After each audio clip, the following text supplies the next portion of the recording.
ప్రముఖ దర్శకుడు క్రిష్ జాగర్లముడి నుంచి హరిహర వీరమల్లు చిత్ర దర్శకత్వ బాధ్యతలు అందుకున్న డైరెక్టర్ ఏఎం జ్యోతికృష్ణ వెండితెరపైన అద్భుతాన్ని సృష్టించడానికి శాయశక్తులా కృషి చేశారు. ప్రముఖ నిర్మాత ఏఎం రత్నం సమర్పణలో మెగా సూర్య ప్రొడక్షన్ పతాకం పైన ఏ దయాకర్ రావు నిర్మిస్తున్న హరిహర వీరమల్లు చిత్రం జూలై 24వ తేదీన తెలుగు, తమిళ, హిందీ, కన్నడ, మలయాళ భాషల్లో ప్రపంచవ్యాప్తంగా భారీగా విడుదల కానుంది.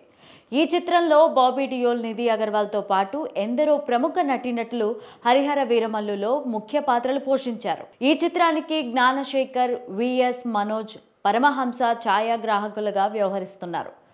ప్రవీణ్ కేఎల్ ఎడిటింగ్ బాధ్యతలు నిర్వహిస్తున్నారు. ప్రముఖ కళా దర్శకుడు తోట రమణి అద్భుతమైన సెట్లు, ఆస్కార్ విజేత ఎంఎం కీరవాణి సంగీతం అందించారు.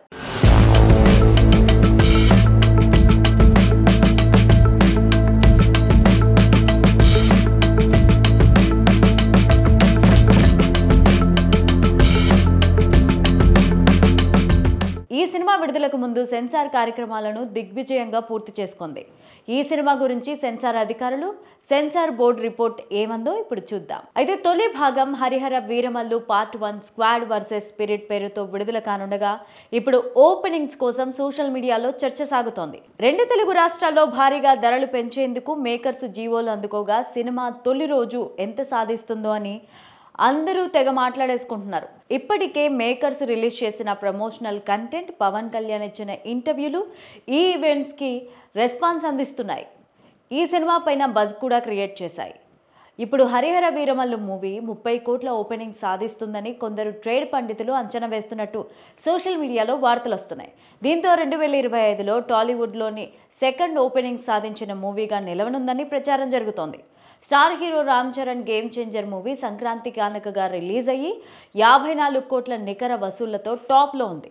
ఆ తర్వాత బాలయ్య, డాకు మహారాజ్, సంక్రాంతికి వస్తున్నాం, ది థర్డ్ కేస్ ఈ సినిమాలు ఉన్నాయి.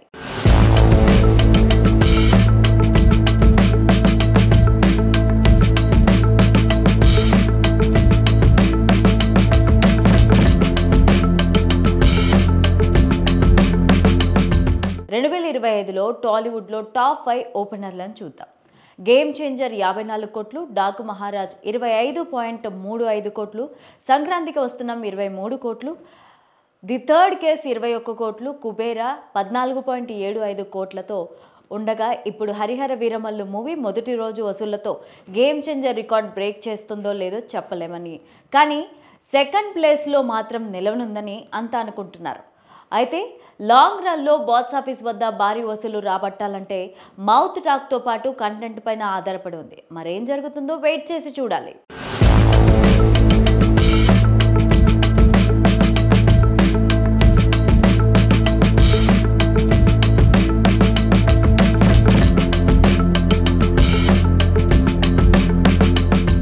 హరిహర వీరమల్లు సినిమా కథ విషయానికి వస్తే 17వ శతాబ్దపు మొఘల్ సామ్రాజ్యం నేపథ్యంలో తెరకెక్కింది.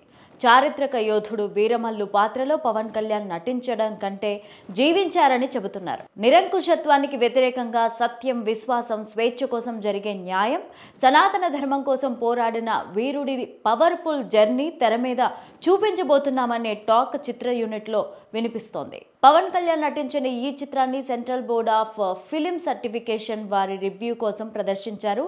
ఈ సినిమాను వీక్షించిన సెన్సార్ అధికారులు, ప్రతినిధులు పూర్తి స్థాయిలో సంతృప్తిని వ్యక్తం చేశారు. చిన్న చిన్న మార్పులు, డైలాగుల్లో అక్కడక్కడ బీప్స్తో పాటుగా పెద్దగా అభ్యంతరాలు లేవంటూ తెలియజేయగా సర్టిఫికెట్ జారీ చేశారు. ఎలాంటి అభ్యంతరకర కంటెంట్ లేకుండా రూపొందించిన ఈ సినిమా సెన్సార్ బోర్డు సభ్యులను ఎంతగానో ఆకట్టుకుంది.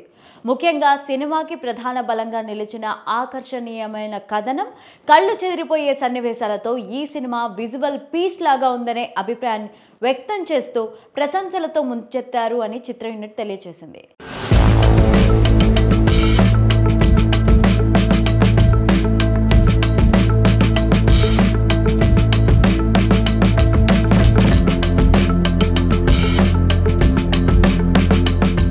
పవన్ కళ్యాణ్ తనదైన నటన, యాక్షన్ ఎపిసోడ్స్తో ఈ సినిమాను హైలైట్గా నిలవనున్నాయి. సనాతన ధర్మాన్ని అనుసరించే వారికి ఈ సినిమా హృదయాలకు హత్తుకుంటుంది. పాన్ ఇండియా ఆడియన్స్కు సినిమాటిక్ ఎక్స్పీరియన్స్ పంచుతుంది.